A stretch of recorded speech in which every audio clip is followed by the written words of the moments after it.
mas queria começar falando sobre o São Paulo.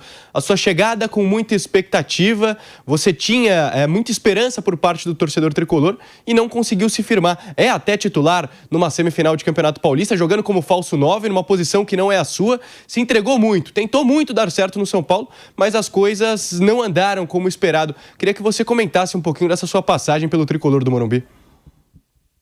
Boa tarde, Guilherme. Prazer falar contigo. Importante essa tua fala, porque eu reconheço mais ainda, de uma maneira mais pesada, isso que tu falou, porque eu acho que eu não rendi nada no São Paulo. Tive um rendimento muito abaixo. Quando o São Paulo me comprou em 2018, eu tinha acabado de vir numa lesão de LCA. Foi minha primeira lesão no esporte. E o São Paulo ali veio uma oportunidade de me comprar por um valor menor daquilo que eu já tive proposto em 2017, mas ele compra o Everton Felipe, que teve o rendimento de 2017 do esporte, né? Esperando que eu voltasse a render aquilo que eu rendi em 2017 no esporte. Chego no São Paulo com alguns problemas físicos, São Paulo ciente disso. Fiz alguns trabalhos de transições, departamento médico do São Paulo. Eu não tenho que reclamar do clube, já falei isso muitas vezes. É assunto que a gente vai entrar também, porque foi, tirando o esporte, né, que eu considero a minha casa, eu fui cria do esporte. Eu cheguei no esporte com 13 anos de idade. Então não tem como eu ter um carinho maior pelo São Paulo do que o esporte. O esporte é meu clube do coração. Mas foi o clube que me recebeu de braços abertos, de todos os funcionários, a presidente, ao Leco, a todo mundo. Me recebeu muito bem. Me senti em casa desde o primeiro momento no São Paulo. Não consegui render aquilo que esperava. Tive alguns momentos bons no São Paulo, mais longe de ser aquele Everton Felipe que teve no Sport 2017, mas do clube em si não tenho o que reclamar. Tive um probleminha na época com o Cuca, porque não gostava da maneira que ele geria ali o vestiário. Outros jogadores também teve uns atritos com ele, não gostei da pessoa dele, mas nada que eu pudesse colocar a desculpa de dizer que foi por esse motivo que eu não rendi no São Paulo. Não rendi no São Paulo porque eu não consegui jogar futebol, não consegui ser o Everton Felipe que o São Paulo me contratou, e simples, não tem desculpa. Mas fiquei muito triste, porque foi um clube que me recebeu tão bem, um ambiente tão maravilhoso era o São Paulo, que até nós jogadores não entendíamos por que o São Paulo não conseguia conquistar título, porque em relação ao ambiente de futebol, a equipe ali de fisioterapia, massagista, de todo mundo ali do futebol, o ambiente era muito bom. Só que o São Paulo, no meu ponto de vista, não sei nem se eu sou um leigo a falar sobre lado político, só que o São Paulo vive uma briga política que acaba atrapalhando dentro de campo há muito tempo. O Everton, e você citou a passagem do Cuca no São Paulo, falando dos problemas de vestiário, que outros jogadores também não gostavam da forma que ele geria o elenco, e muito se falou depois daquela demissão dele, depois de um jogo contra o Goiás no Morumbi, que o Reinaldo perde pênalti, inclusive, que parecia que o vestiário estava de fato contra o treinador. Eu queria que você comentasse um pouco mais dessa passagem do Cuca pelo São Paulo e esses problemas de bastidor que você citou anteriormente. Cara, a gente que vive futebol, a gente vê algumas notícias no dia a dia, mas às vezes são coisas totalmente diferentes do que acontece mesmo na prática. O futebol tem algumas notícias que vazam, é normal. Vocês que trabalham com comunicação, vocês têm muito contato, muitos amigos, e sempre que vocês querem uma informação, vocês buscam e na maioria das vezes vocês conseguem.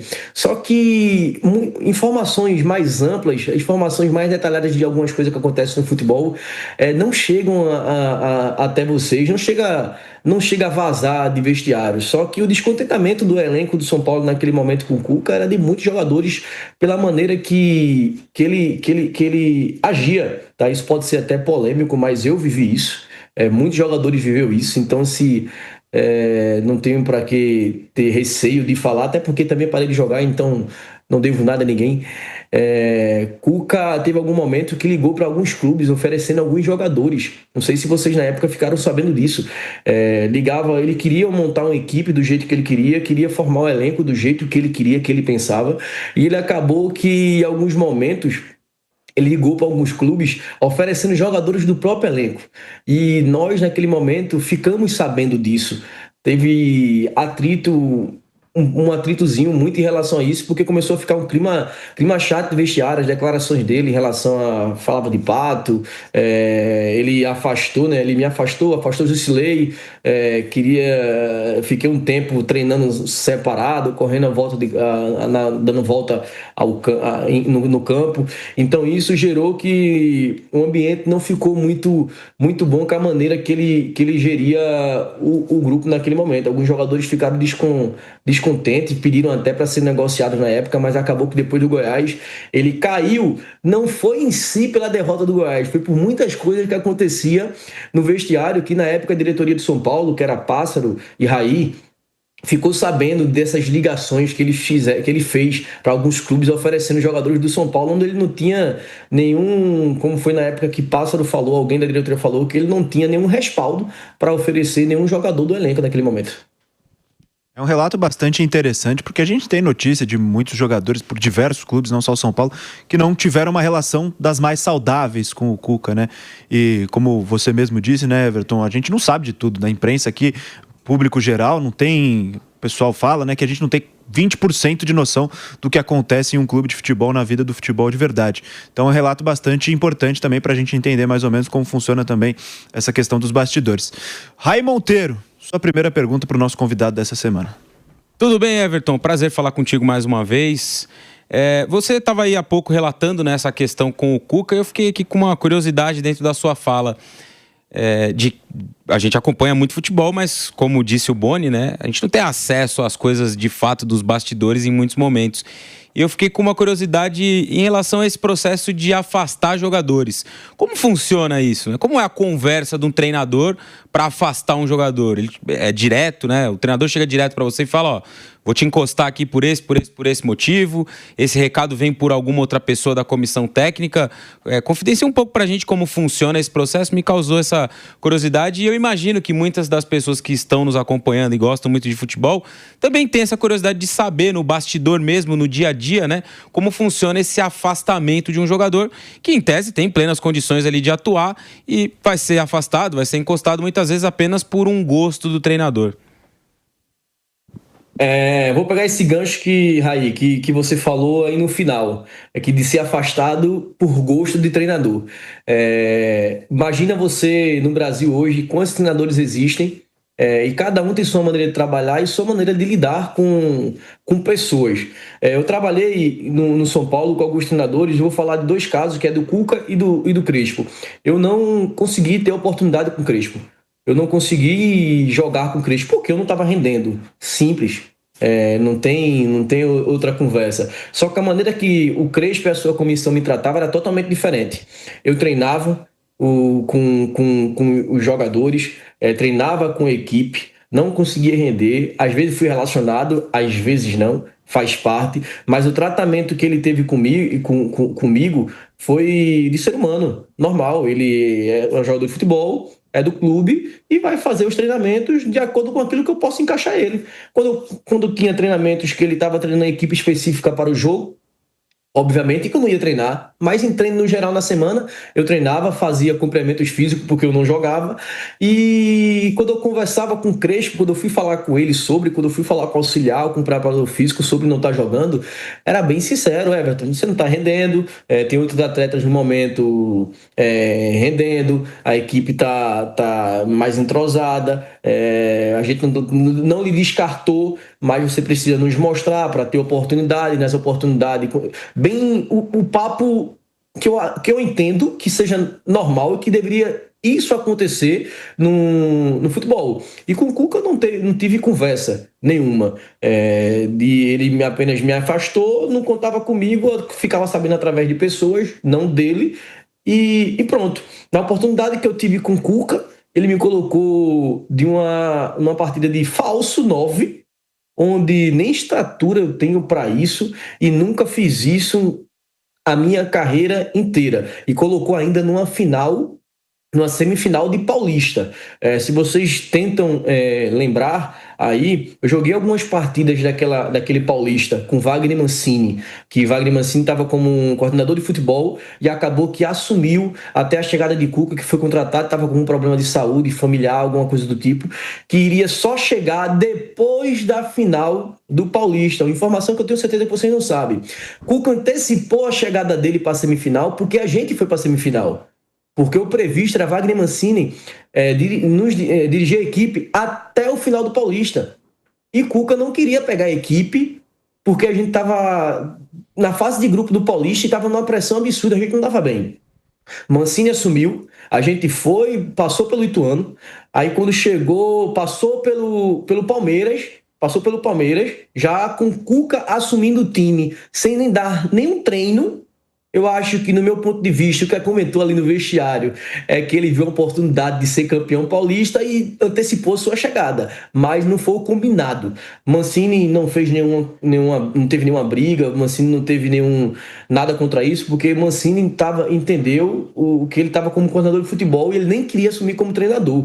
Então ele assumiu de treinador ali para tampar um buraco da vida de Cuca que estava para a final do Paulista. Então acho que foi até olho grande do Cuca de ver a oportunidade de ganhar o título do Paulista sem treinar a equipe, ok? E não é dando desculpa, eu falei, não gosto de dar desculpa, acho que não rendi no São Paulo e pronto, mas da oportunidade que eu tive de jogar com o Cuca foi contra o Palmeiras, que eu nem treinei com ele só manteve o mesmo time que Mancini estava treinando e eu não estava tão mal. Eu fiz alguns bons jogos dentro daquilo que eu já tinha rendendo do São Paulo. Não dentro daquilo que Everton Felipe foi um dia, que rendeu no Sport. Estava longe de ser o Everton Felipe que eu fui no Sport.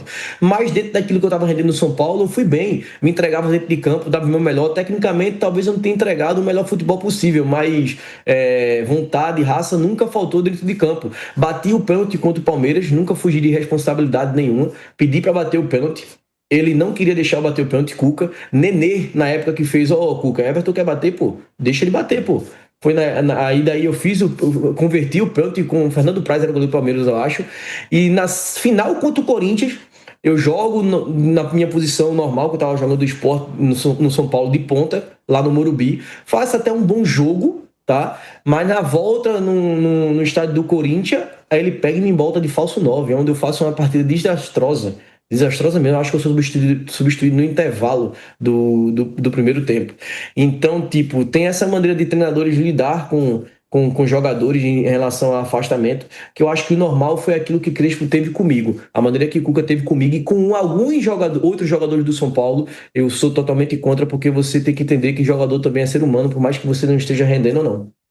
Ô Everton, já vou passar a bola também para o nosso Guilherme Silva fazer a sua primeira pergunta, mas só aproveitando o gancho que você deu, falando sobre essa chegada do Cuca no meio entre a semifinal, né, e a final do Campeonato Paulista. Você relatou aqui que estava com o Mancini, a gente lembra muito bem, porque o Cuca, ele tinha um problema de saúde, né, tinha um problema cardíaco, até não quis assumir nenhum time no começo do ano. São Paulo contrata e o combinado é que ele ficasse à disposição depois da definição do Campeonato Paulista. E aí você diz que assumiu sem treinar o time e tudo mais. Queria saber, pro coletivo, como é que foi a recepção pro Cuca nesse momento? Porque para todo mundo que estava de fora, o combinado era esse. O Cuca ia chegar depois, o Mancini completava o Campeonato Paulista, e aí sim, com a definição campeão ou não, vice, não importa, aí o Cuca assumiria de qualquer forma a partir do Campeonato Brasileiro. Como é que foi pro time saber que o comandante, no meio daquela disputa, tinha sido mudado e que o combinado não era esse? Pegou mal, pegou bem, como é que foi?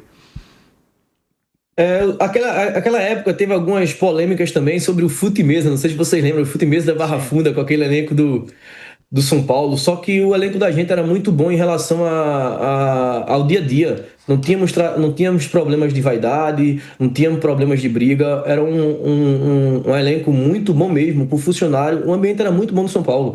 E o Mancini é uma pessoa sensacional também.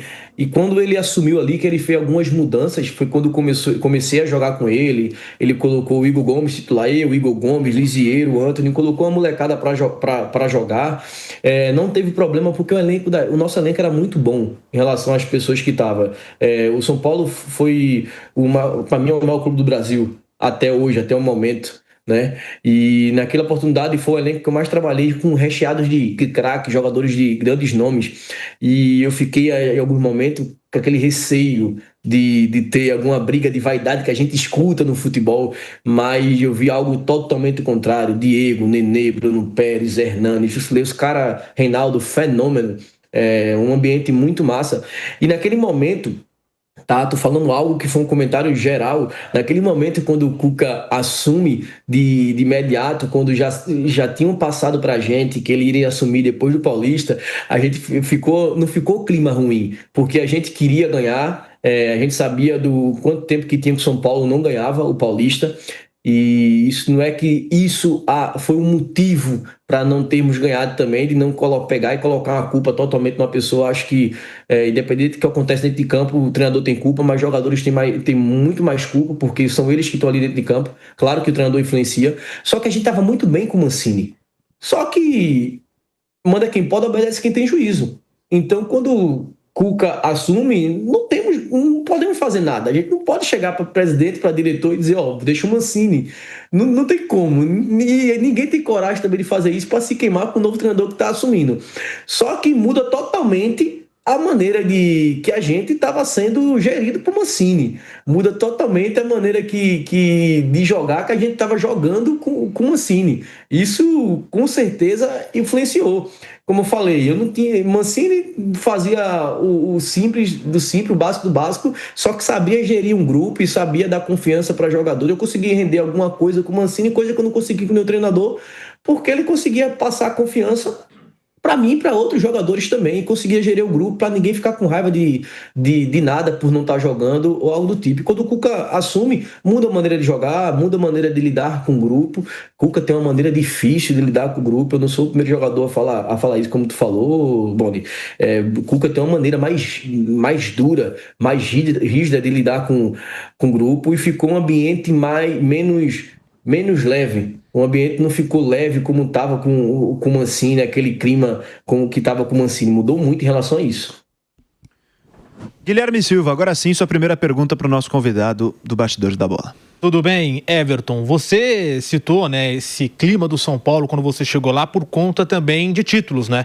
Era uma equipe, um time muito grande que naquela ocasião estava há muito tempo sem ganhar algo importante. Depois chegou a ganhar Paulista, Copa do Brasil, mas naquele momento era um período de seca. Como era, né, esse vestiário e até por essa cobrança para ter um título a curto prazo, e por vocês também, porque imagino que em algum momento isso podia influenciar dentro de campo, aquela pressão por resultados, por títulos, a torcida, enfim, direção, enfim, talvez, né? Como que era esse vestiário e essa possível pressão por títulos no São Paulo naquela época? Na entrevista que eu tive com o Raí e com o Guilherme e com o Gabriel, eu falei algo em relação a isso no São Paulo. O Raí vai lembrar que o ambiente de pressão é normal pelo tamanho do São Paulo, né? O São Paulo, pelo clube que como eu falei quando eu estava na conversa com o Raí, o São Paulo, para mim, hoje é o maior do Brasil, no momento. Só que se ficar mais 5 anos, 7 anos do jeito que tá, com certeza Palmeiras e Flamengo vai ultrapassar, porque nem sempre uma história que foi escrita do tamanho que escreveu o São Paulo, se ela não for continuada e parar no meio do caminho, uma história que já está sendo feita do Flamengo e Palmeiras, escrita com títulos todos os anos, vai chegar um momento que vai ultrapassar essa história do São Paulo. Só que a pressão era muito grande, né? Só que tínhamos também jogadores que sabia dessa pressão que existia no São Paulo. Eu tinha vivido, a torcida do Sport é a mais chata do Brasil, meu amigo, não tem como. Tá? É muito chato ser do Sport. Só que em relação à pressão, não se compara com a pressão que existe no São Paulo, né? E naquela época teve esses negócios que eu falei para vocês da turma do Fute-Mesa e tal, que tinha os nomes que era mais cobrado: Diego, Reinaldo, Nenê, Bruno Pérez, porque os caras eram a cara do elenco em relação a salários altos, com as contratações, em relação aos nomes que carregava também, que a torcida esperava. Quando vinham me cobrar, era em relação a rendimento no dia a dia no jogo, mas esses caras, esses que eu citei, eram os mais cobrados. E a gente conversava sobre isso lá dentro, né? Sobre o momento que a gente estava passando, que tinha que ganhar. A única maneira que iria afastar essa pressão era a vitória. Muitas pessoas, não sei, vocês todos são paulinos aqui, não sei o que você acha de Leco, tá? Do presidente, ex-presidente Leco. Algumas pessoas não gostavam do Leco, mas o Leco cobrava a gente diariamente. E era um cara que gostávamos do jeito que ele geria, porque nunca passou do ponto de vazar informações, de ir para a coletiva falar dos jogadores. Chegava no vestiário, chegava na salinha que tem lá na Barra Funda de reuniões e cobrava com fervor, com força, só que sabia como lidar com o jogador, e a gente respeitava muito isso de reunião nossa, de dizer, porra, o cara que é muito difícil tá jogando num clube grande. E alguns jogadores experientes falavam, a gente tá jogando no São Paulo, velho, não vaza informação disso, não vaza informação daquilo, o cara nos cobra no dia a dia, não é traíra de nos expor em rede social, essas coisas, porque tem muito isso no futebol. A gente sabe que tem presidentes, diretores que têm amizades com páginas de clubes que vazam informação, manda alguma notícia para dar uma pressão a mais no elenco, para dar uma cobrada a mais a tal jogadores. E no São Paulo, naquele momento, não tinha isso.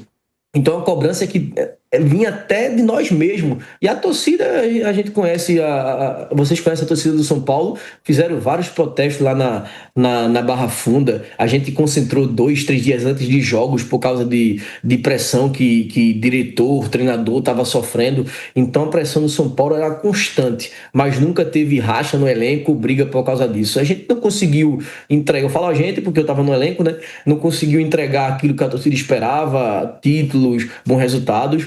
Mas em relação à pressão, a gente sofria de torcida, a gente nos cobrava e sofria de diretoria e presidente também.